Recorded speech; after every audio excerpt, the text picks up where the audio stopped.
So welcome again, everyone. So today is the last day. We're going to have our webinar, but this is not the last one. This is second to the last. And we are very excited to go over the tools that create all of the keyboards and all the magics that we love, and people are using it every day. So Keyman Developer 14 is going to be presented by our founder, Mark Durden. And this is the seventh seminar that we have, and the topic is on the developer itself. And the uh, activities that we have here will be recorded. So as I'm speaking now, it's being recorded. And you will have the opportunity to ask questions at the end of the presentation. So you can keep that till the end, or you can just shoot the question to our chat box so that our team member can take a look into it. So without further ado, so I'll give the floor to Mark. Take it away. Thank you, Makara. Thanks. So yeah, so this is Keyman Developer. Let's get into it. So I'm just diving straight into a whole grab bag of bits and pieces. And it's not in any particular order today. Keyman Developer 14 was not the primary focus of our development effort for version 14. So we've mostly smaller bug fixes and features. That said, there are some things which I think are quite fun, and I'm going to go through those in a bit more detail. So the first thing we worked on, or I'm talking about today, is some additional key images for the touch keyboards. These aren't available yet for the desktop keyboards, partly because the desktop keyboards have three separate implementations on Windows and Mac OS and Linux. And so it's a lot of work to get those working in the same way. And it's actually a future effort to try and consolidate those. In fact, if you count Keyman Web, there's 4 implementations of the desktop keyboard view. It's somewhere where we can do better and somewhere we plan to. So the new images that we have are right to left keyboard images. That's the enter and backspace. So that way they face the way that the text is facing. We have the new shift lock images, which we'll be using for caps lock in the future on touch platforms, but you could use them now on your keyboards if you wanted to. And some new zero width non-joiner images, which we find that some keyboards want to have a little image that says this is to insert a zero width non-joiner, which it's horrible that we have to teach our users what a zero width non-joiner even is, but we kind of have to today. And so it's good to have an image for it.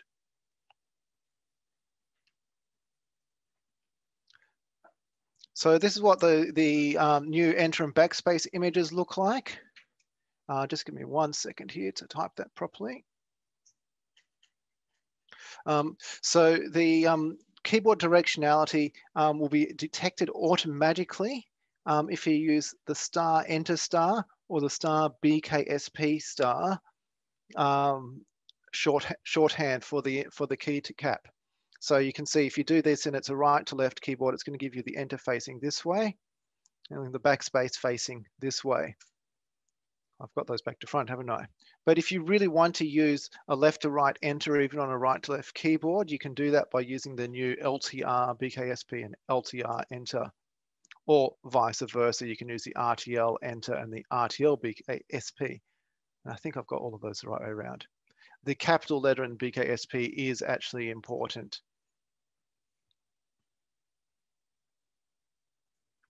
The shift lock images, we've added 2 new images which look the same as the shift, only they have the little underscore underneath it and a filled one to denote that it's shifted.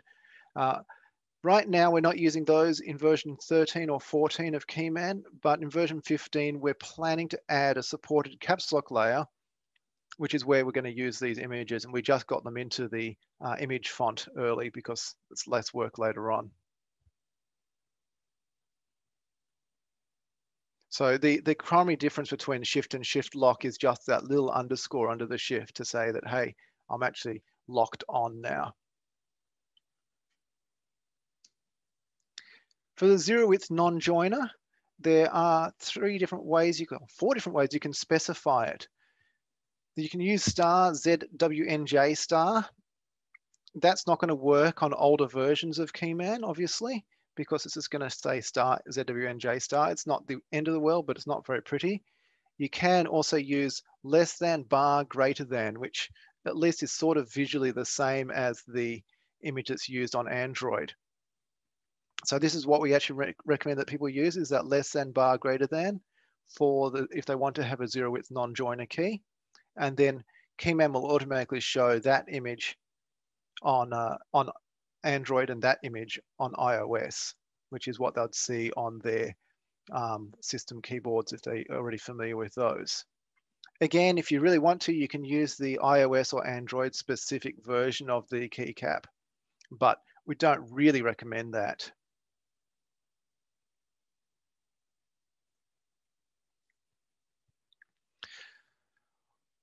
We've done a lot of work with langtags.json. That's the BCP47 language tagging. So this is the 2 or 3 letter language tag followed by an optional 4-letter script tag and an optional 2-letter region tag. Then there's also the option of adding things like -FON IPA to denote that it's a phonetic IPA keyboard and things like that. So in Keyman 13, we were using a somewhat older source of language tags, and that had a lot of missing information around the scripts and particularly the known scripts. So for instance, in version 13, we had to use KAW-Bali for the language because the data source we had did not know that Balinese was the script for this language. But in Keyman 14, that information is present, and so we can just use KAW. Similarly, we've gone away from using macro languages as much as possible. So where we've used a macro language tag in the past, we now use the specific language instead. Some of these go the other way. It depends on the language data that's found in the common locale data repository as to whether they're going to towards using the macro language or the individual language. But Keyman Developer will give you feedback on which one you should use. So for instance, the BCC-Arab is now recommending that we use BAL instead. And I actually can't remember what the language is for that right now. So the compiler will warn on non-canonical tags, but it won't fail the build. And the reason we've done that is that there are lots of keyboards that continue to use the older tags. And there's also this period of friction between earlier versions of Keyman and Keyman 14 for the next year or two, while people are still using older versions, where we want to make it so that you can just target either version. If you want to target the new version, you can do so, or you can continue to support the older version. But that will probably become more enforced in the future as we bring up the baseline in a few years.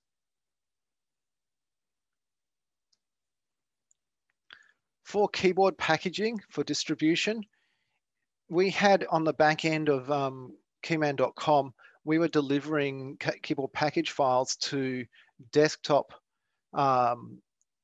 devices. And so that was Windows, Linux, and Mac OS.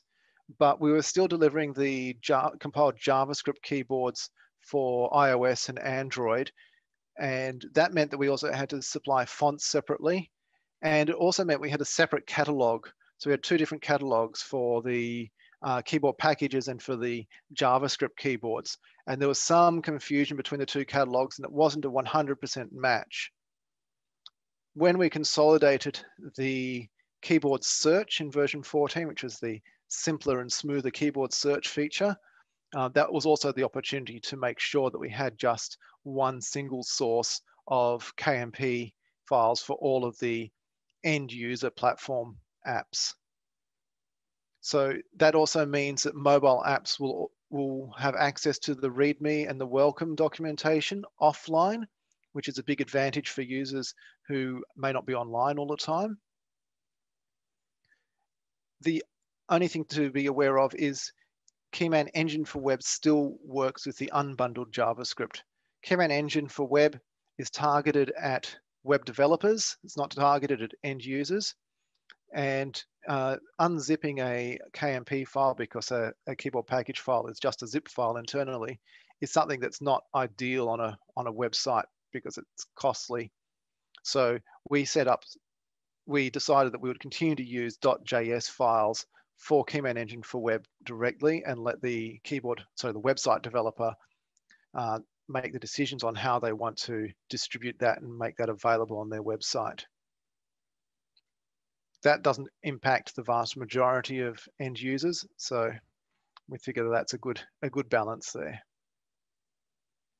Also, we use keyboard packages for Keyman Engine for Android and Keyman Engine for iOS.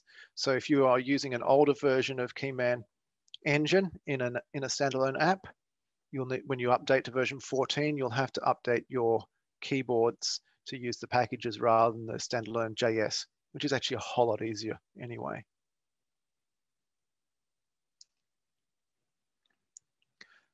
For version 14 of Keyman, we added a small feature around the naming of keycaps. So most of you are probably already familiar with the K_Q, K_A keycap names, K_space, which we use have used in Keyman Developer for many, many years.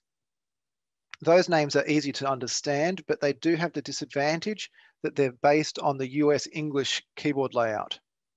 So if you're working on French or German or any other European layout, there can be some confusion as to the location of keys. For example, on a French layout, this is the key A, this is the key Z, but you'd still have to call on the KQ and KW. And so we've gone to using the ISO key codes. So these are based on an ISO standard, which is widely used in keyboard development systems or keyboard systems around the world. And basically it's a letter like the letter B for the second row, C for the third row, and then a 2-digit number indicating the horizontal position. So the letter is the row and the number is the position. And in theory, it can go all the way up to Z99, but I would hate to see a keyboard with 26 rows and 100 keys across. Well, actually, I'd probably like to see it just once, but I don't think I'd ever want to use it. So it also helps when you've got these keys like this. This is found on a Brazilian keyboard, and we've given it the very easy to remember name K_C1. Alternatively, you can say B11. The key codes are based on the Windows key codes, and the virtual key codes found in Windows. So this is ISO 9995, and as I said, that denotes the rows donated by a letter, and then the digits donate the columns. Now, those key codes are synonyms for Keyman's virtual key codes. So D01 always means the same thing as K_Q, no matter what the underlying layout is. And that's because K_Q, it always means that key to the right of the tab key. And because this is a compiler side change, you can compile keyboards with these new key codes, even on and target older versions of Keyman. It doesn't make any change to the compiled keyboard.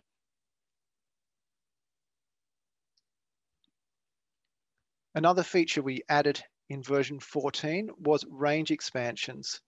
If you have your alphabet, which you need to store for some reason, say you want to say these are the default letters used in language, you can say A.Z, and that's going to do everything in the English alphabet. And that's based on the character code, obviously. And it's going to turn that into the whole alphabet internally. Similarly, you can do the same sort of thing with the ... for virtual keys. So you can say K_A, ... K_Z, and that's going to be all the virtual keys from A to Z. Now, do be aware if you decide to use this together with the previous feature I just talked about, the ISO key codes, C01 to C03. C01 is the A key on the US English, and C03 is the D key. That's actually going to generate ABCD. not ASD, which is the three keys in a row. And the reason for that is that we're actually looking at the underlying key code, not actually doing it by position. We may introduce another expansion in the future, 3 dots maybe, or something like that, which lets you do it ranges by position. And that's up for grabs. Maybe 3 dots, maybe I'll use a greater than, or maybe I'll use an emoji symbol just because that would be fun. Okay, I'm kidding when I say emoji, but it would be fun. Again, this is a compiler side change, so you can use this feature and still target older versions of Keyman.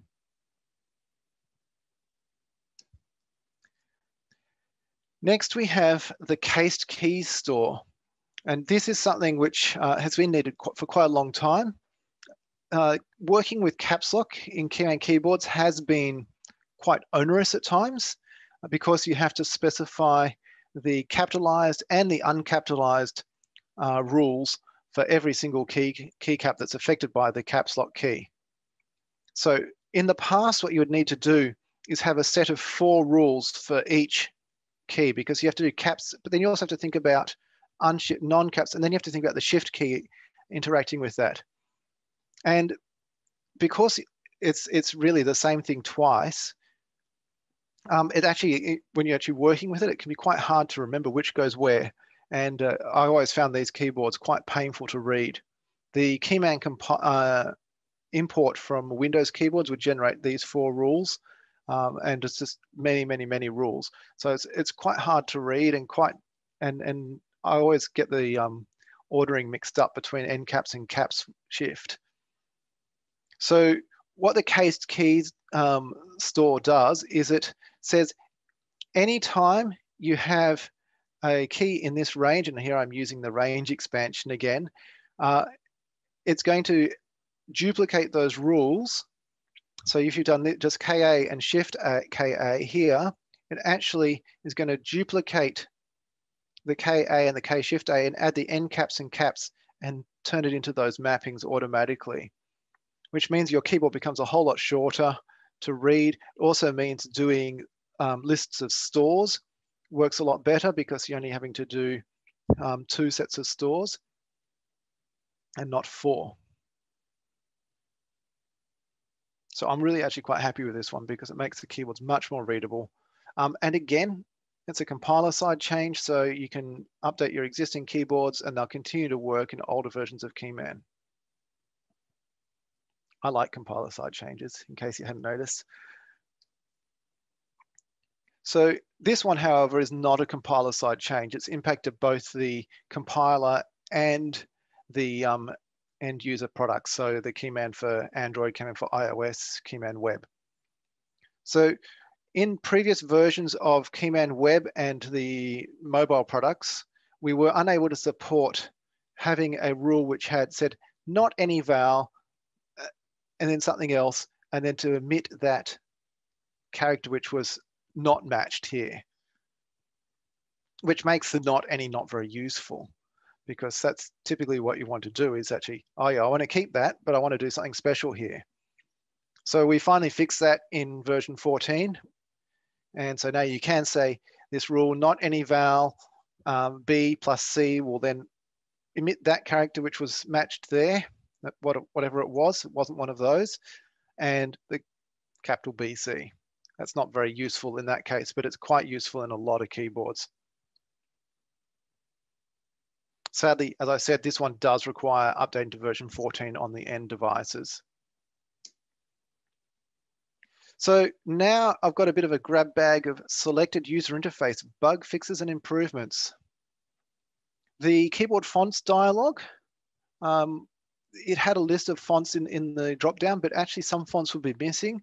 Specifically, the component we were using would not list fonts that didn't have Latin script in them. So most of the Noto fonts would be missing because they don't have Latin script ranges in them. It's also much faster to load now after we eliminated some CRUD code. So the open containing folder button, this is a button in Keyman Developer, which is, I can just bring that up. I'll just bring it over here. If we open, say, let's open this keyboard. and we go to the build tab, we have now 3 buttons. Open source folder, which opens the source folder and opens it to the KMN. Open build folder, which is not decided to open in the background because of Windows. But there it is, the KMX, which is not actually compiled at this point. And open project folder. And again, it's opening it in the background, but there's the KPJ, which is the project file. And the reason that I did this in this version was that obviously in previous versions a few years ago, we didn't have the concept of the separate folders for source and build. And as we've gone to that, the open containing folder has become less useful because often what you're going to see is, oh, I want to grab those files I just built. And open project folder is really there for completeness. So that's available in the keyboard editor. It's available in the package editor as well. It's also available if you right click on here, you can say open source folder, open build folder. I won't say open project folder in this case. All the options menu does the same thing. I think the information tab has an open project folder button. That's also available in the model editor. So if you've been working with the touch layout editor, you would have found that copying and pasting the text on the keycaps was sometimes a bit fiddly. So we've tried to make that work a whole lot better in this version. In the debugger, there's a couple of things. There's a little character grid shown at the bottom, and I can load that up again. Let's see if it's going to run. And I have to install this because I just installed. Let's just wait for this to finish loading. Yeah, this is the fun things. Doing demos is always a bad idea. All right, let's do the demo again. So when we start typing with this keyboard, let's make the font a little bit bigger because that's very small. So we can see you typing. This is a right to left language. We can see at the bottom here, this character grid here is showing the characters we're typing, and it will show those left to right because that's the traditional way that we show data. And that now works a whole lot faster and also tracks just where you are in the document. So if I start to move back in the document, you see it starts to show everything towards the start of the buffer. It's a right to left language, so I always get confused when I try to explain this. You can also now, I just press Control A to select all. You couldn't do that before. I can press backspace, I can press Enter and delete, and Control C, Control V, so I can copy, Control C, Control V, Control V, Control V. So the debugger is very useful for if you're trying to figure out what is going wrong when you type something. If you put it into single step mode like I just did, you can see here it's starting to step through, and I can step through the exact rule that it actually hits and see exactly what happens. And I can press another key and I can watch what happens as it does it. It goes. So it's quite fun, and you can also do regression testing and things like that, but I won't get into that just now.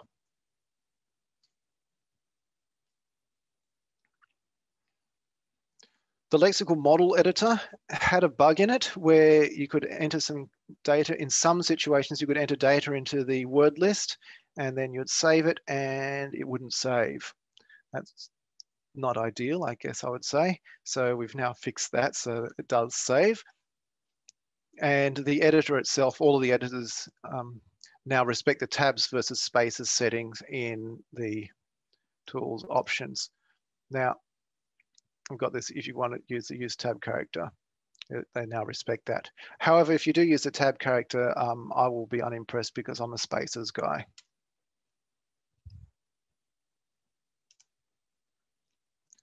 In the compiler, we now have better support for Unicode store names.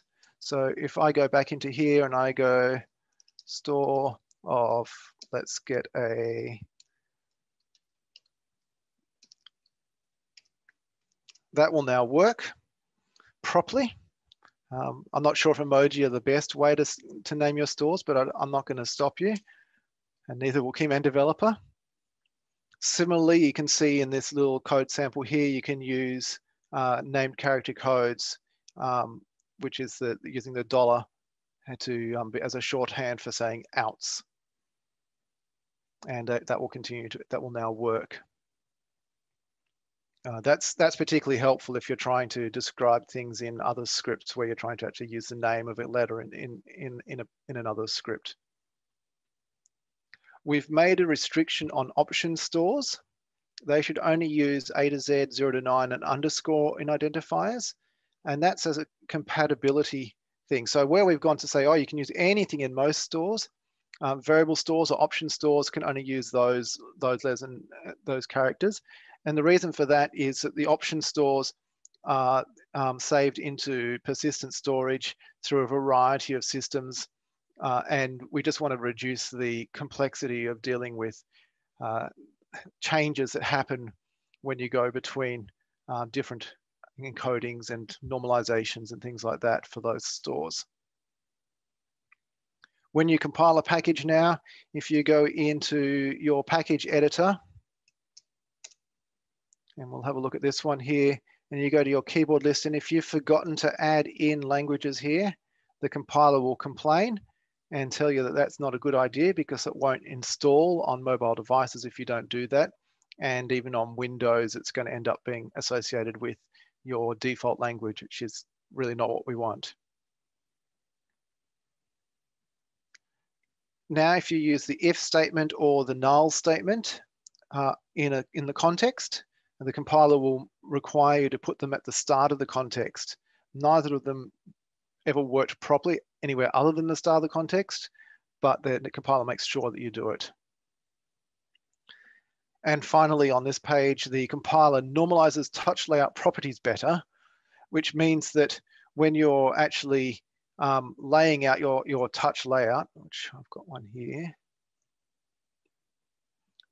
and you look at the padding value here, if you put in a number in here, it's not going to go, it doesn't go wrong if you do that in the code. In the past, you could say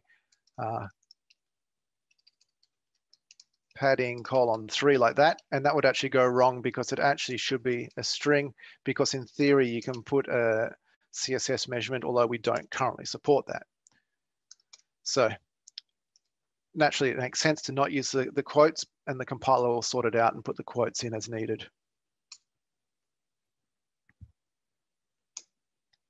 Some other bug fixes and improvements.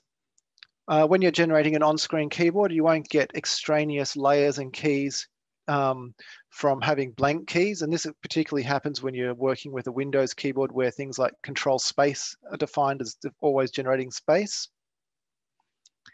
If you have a word list and you had the word constructor in it, it would destruct your compiled word list. It was not very helpful. It would end up with the weights being turned into a really long list of numbers with the word constructor in the middle of it, which is kind of fun, but doesn't work. When we import from Windows keyboards, we've just cleaned up some of the import to remove some of the things that aren't necessary. And I won't go into the detail there. You can go and click on those links at some point if you want to.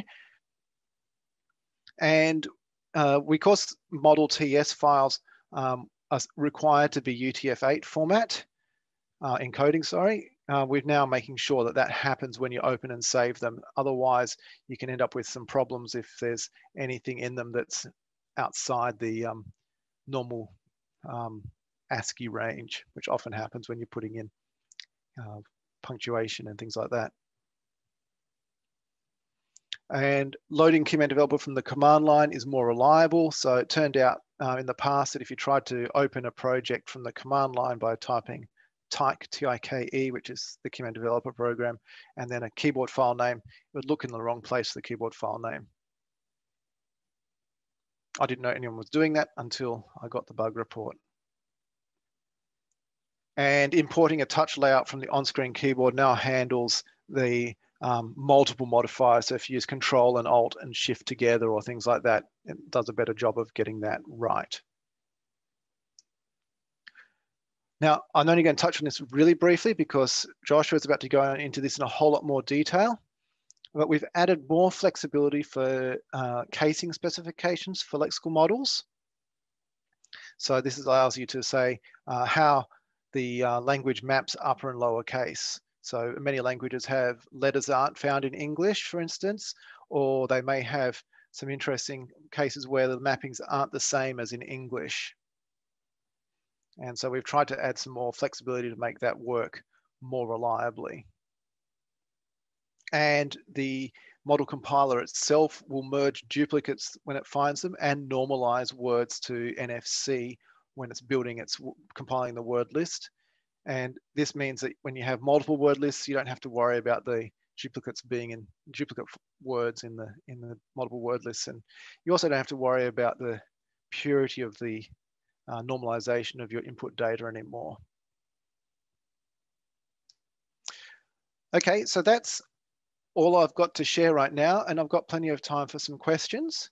We've actually got half an hour until the next webinar, so we can go almost right up to the minute if people want to. If there are any questions, please fire away.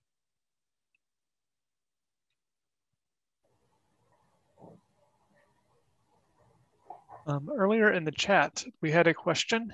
What's the source of the canonicalization list? This is the the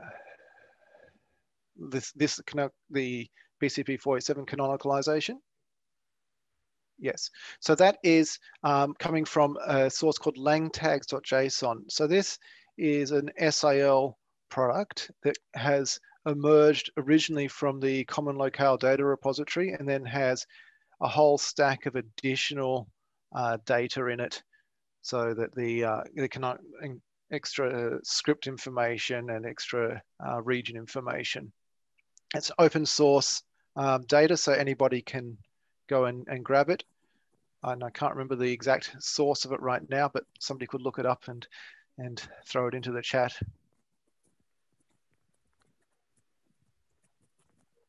So Benny is having some question. Hi. He raised his hand. Can you hear me? Yes, far away. So, first minor question: the hashtag number is it the bug number on GitHub? That's right. Yes. So if you click that, it's going to take you to the, well, it's actually to the pull request. Yeah. So that's just as a point of reference, basically. So I have several questions on my list. Should I ask? I have like at least 3. Should I ask one and let other ask their questions, or should I ask one and let you answer first, or should I ask all 3? Well, let's just ask one question at a time, and then we'll just see how we're going on time. It should be fine, I think. So, for shift key or shift function, you have one slide or something about shift. The effect that I want to see in my keyboard is to have just okay. So the sequence, I want to type a shift key, and then I type one capital letter, and then it referred back to default layer or something like that. So I don't want to stay in the shift key, because that means it's a caps lock key, right? If you use a physical keyboard, you just use shift for one capital letter. Is it something that's doable? It is, and it's on our roadmap to do in version 15. Because right now there is a bit of a gap for us. And I'm just going to bring up the particular issue, which I've got. There's 2 different parts of it. So I'll just pull this one over here. So you can see this is a specification that we've got. We haven't yet implemented it because it was going to be too big for version 14. So there's 3 parts to this. There's the when to select the shift automatically, so the start of sentence for a lot of languages. Correct. Then there's having access to a caps lock layer, so that's double tap the shift. And the third part is that we want the suggestions to actually interact with the way the user is using the shift key. I see. That third part we've done the third part. This is implemented in version 14, and the aim is to do the other 2 parts in version 15. So these two specifications are almost final, but there's still space for discussion. So we do welcome other comments on them. There's other people who have certainly made some suggestions to some of these. I think mostly on the caps lock layer, because there's a lot of different ways we could solve the caps lock layer question, and we just want to try and get something that's going to work really well for any language that's going to need to use it. Yeah. So can I go with the second question? Yes, go ahead. For case keys, is it the correct term? The new feature, case keys. What if I don't store my capital Latin letters in shift, but I store it in right alt or alt gr shift? What would happen, or how could it help me in that case? Yeah, so that one's more tricky. It is actually possible, because what it looks at is the shift and the unshifted rules. So if you define an ncaps KA, it's not going to override these two rules. I'm just not sure in that case if it's going to. I'd have to experiment, actually. I'm not sure if it's going to do exactly what you want, or maybe get in the way with your other rules. Because I did not use case key in my current keyboard, but I would love to see it to simplify it. And for example, one of my button is a by graph, or 2 letters NG. And in my shift key, I envision it as only uppercase N. So the G is lowercase. So that is kind of tricky, right? Because two letters, I only want to capitalize the first letter. Right, yes. Yeah, so I'd have to experiment it, because I'm not entirely sure off the top of my head how that would work, the alt gr. In terms of the ng, then that should work reasonably well. You'd have a k quote, or whatever the key is, it has that letter, and it would just be ng. The shifted version would be the capital N small g. Unless you want the capitalized version to do capital N capital G. That would be like caps lock instead of shift. Yeah. Yeah, that's right.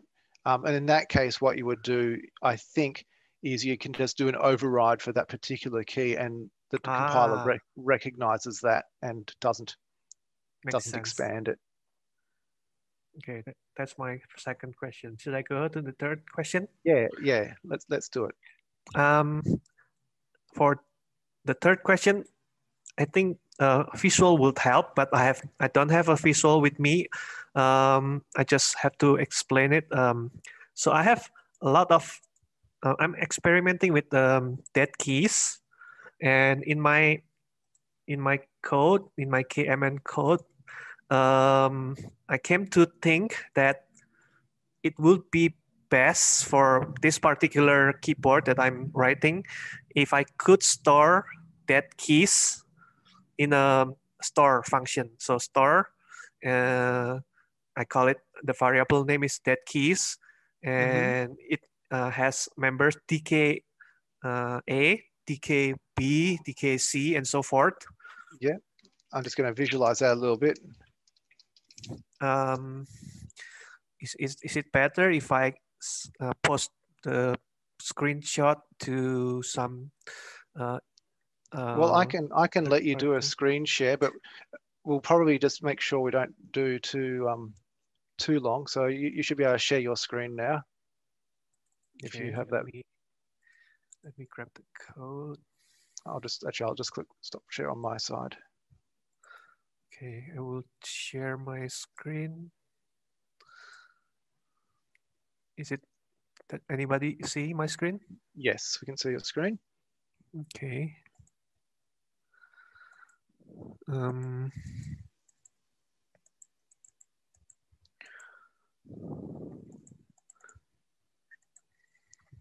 So this is my dead keys. Mhm.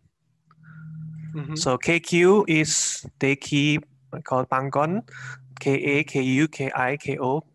The vowels are all dead keys Right. and some others.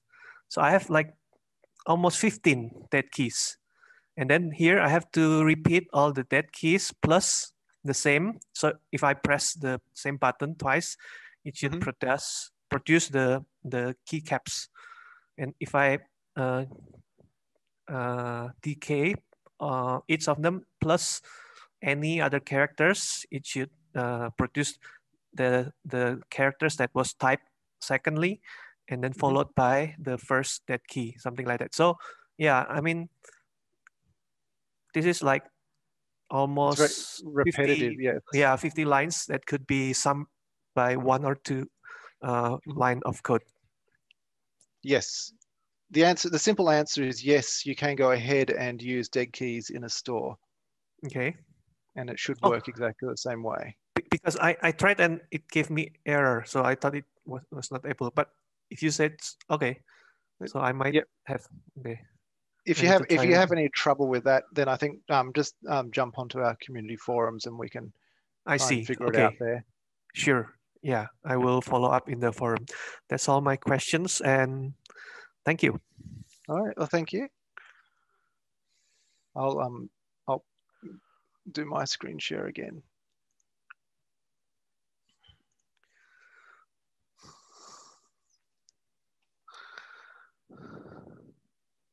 Any other questions from anyone else? Yeah, I have a very short question.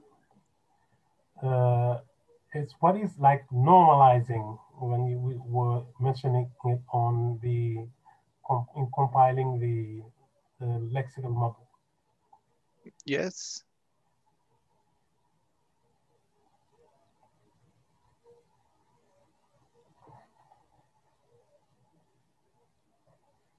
Sorry, can you ask the question again for me? Yeah, it says like the compiler merges, duplicates, and normalizes. So what is normalizing? I didn't quite understand the meaning.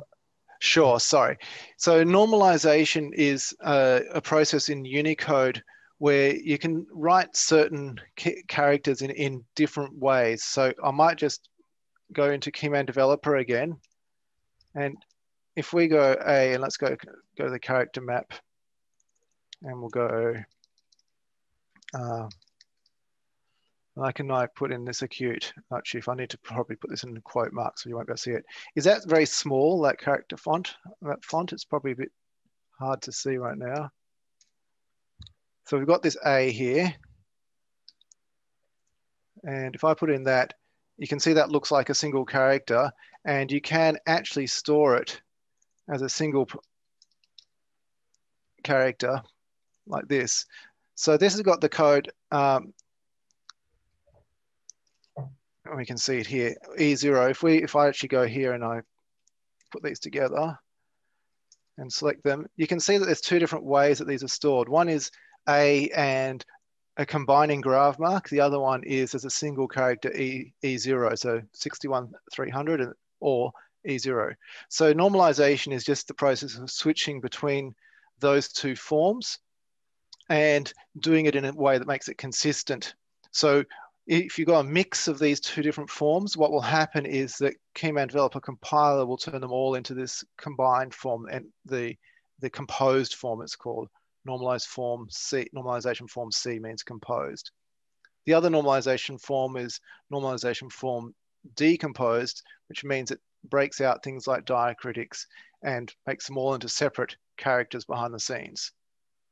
Yeah, why does it need to do that? Does that come from like my word list or yeah, why does that happen? So it's a history. There's a history there. There's a lot of different encodings over history that have done things in different ways, Oh, and yeah, they needed to have compatibility with those. But it's also if you want to put a diacritic on a letter which doesn't actually have it. So let's say letter X, I can still put in a combining graph over the letter X, which maybe is used in your language, but isn't used by any European language, and so there isn't a composed form of that combination. Yeah. So it allows a bit more flexibility.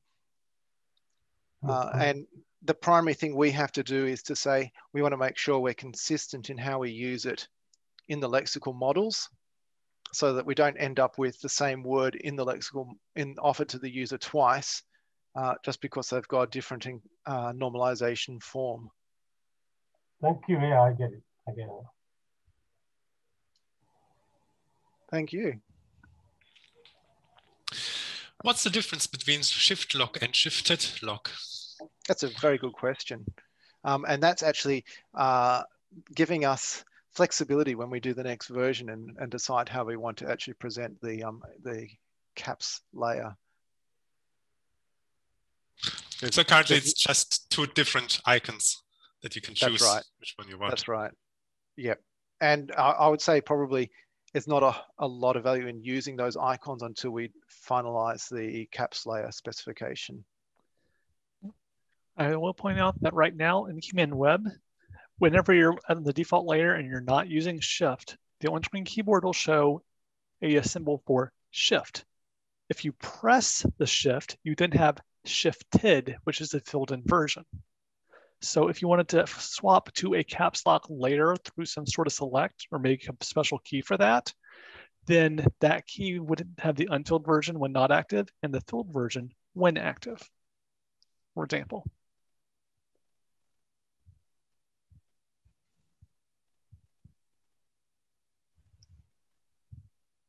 I have another question. I never was able to double click on the Unicode map and have the code import into. It doesn't work on my computer. It does not work, even though if I select like code mode, it always sends the character whatever I do. Actually, I don't know why does that. And this is in this view here, the layout code view. But it's for like touch layout. Right. Yes, for the touch layout currently we don't support anything other than the character. Because... Yeah. And what about the design mode too? That it will not import the code in the code field. Oops, I have broken my file here, so I'm just going to. No, right now the design layer only allows you to work in the work with characters. Yes, because it's a visual display. So that's the wrong tab. Let's go touch layout tab. So this is visual here. So you really want to see the characters here. So in the code view, we should be able to insert these codes, but we don't currently support that. That's something we'd like to do in the future. Yeah, I was saying that in the design view, I understand like on the keys themselves. Yeah. After you work with letters, but there's the field, the field where you put the code, the Unicode. These ones here. This one. Normally, if you double click, it should be able to include the code. That is not true. Okay, that's something I'd never considered. So right now it's going to try and put the symbol in there. Yeah. Okay, so that's something I hadn't considered. That's a nice little optimization we could do. Much simpler just to double click and to have the U out as well. Yeah, for sure. Yeah, because it's not much use inserting the a copyright symbol into there. You want. No. Yeah. Yeah. Okay. Well, I'll put that one down as a possibility for a future update. Then now I'm understanding a little bit better what you mean. Yeah. Okay. No worries. So would it be possible in Keyman to insert some padding at the bottom of the keyboard, because people always tend to, like, when you try to hit the space bar, you hit the phone's navigation bar and you get out of like an app or something. So I've seen keyboards that add some some padding all along under like the keyboard, so that you quite separate the navigation bar of the phone from the characters that are at the bottom. Yeah. So could you put that in as a feature request for us? Yeah. And then that way we can track it and also remember who suggested it. In the phone, yeah. I've worked with a lot of keyboard, and I've got very long hands, and I've had really big trouble with Keyman, for instance. I find that the keys themselves, I found they are quite small. Yes. Yes. Compared to many keyboards, I find them quite small, and it's quite difficult to type with if you've got long hands, and some people have bigger hands than I. But it's more comfortable just to not to think that, oh, I'm going to make a mistake, I'm going to go out of the app because I tapped on the navigation bar, etc. So that could be very interesting. Yes. So that issue of being able to resize the keyboard is something that a number of other people have asked about as well. So we're definitely, that is on our radar for sure. So yeah, we'll keep on pushing on some of those things, the resizing of the keyboard, the ability to add space underneath it. Both of those things are important, and I would appreciate if you're able to add a feature request in on our forum, so that way we can track it. Yeah, yes. I think I have so many in my head, but everything can, because I've had a lot of experience using different keyboards, and so anything, because Keyman is a really good solution. If you can summarize all the nice features of many keyboards that exist, it's good for the project. Yeah, for sure. So we're coming up to our next webinar, so we can keep talking. I'm just going to let Joshua get set up with his presentation if he's around. I'm not sure if he's here right now. Oh, there he is. So Josh will just share his slide, but his welcome slide, but we'll be able to keep talking if there's any other questions.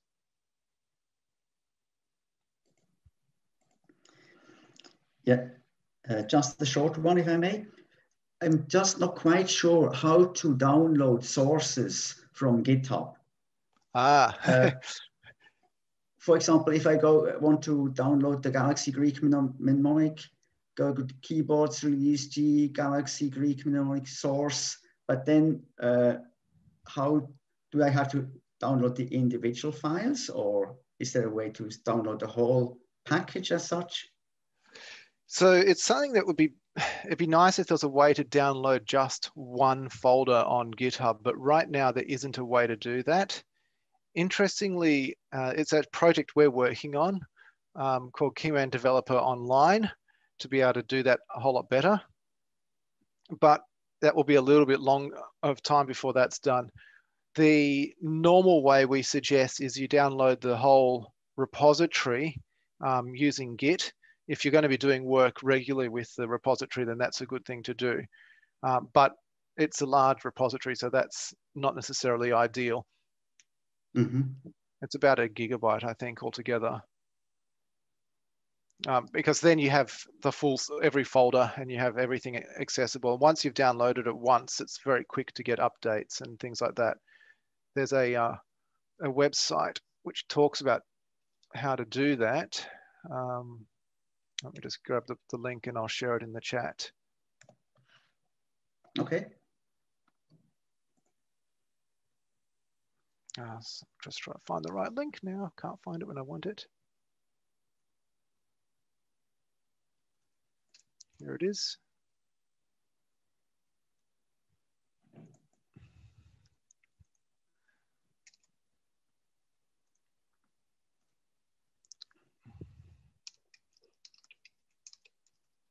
Okay. So that talks about using the keyboards repository. It's with a focus on actually uploading your keyboards to the repository, but it starts with actually getting access to it. Okay. All right. Thank you. You're welcome.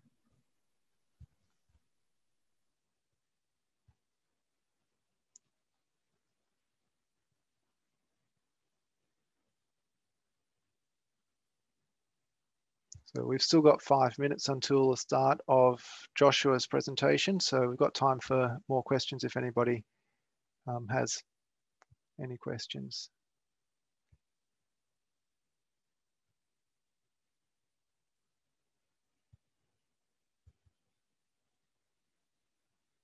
So just want to acknowledge Ibrahima and Benny for the input. So they're really helpful. I also have commented on our community site as well, the issue and also the request and stuff. So.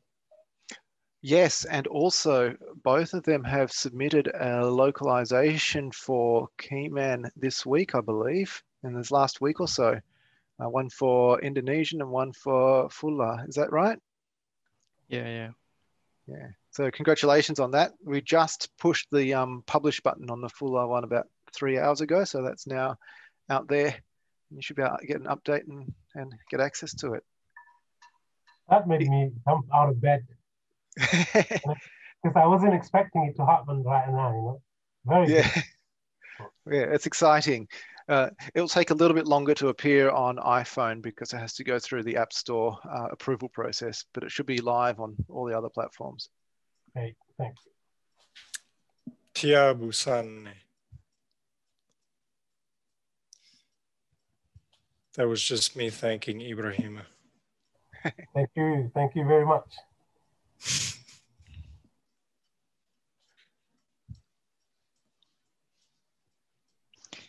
I can see Fulla in the latest stable 271. Sorry, couldn't get that. I can see the UI in Fulla language now on Android. So if you install the latest stable version of our 14, so 14.0271, then you can change the language to Fulla. I haven't seen it yet. Hore.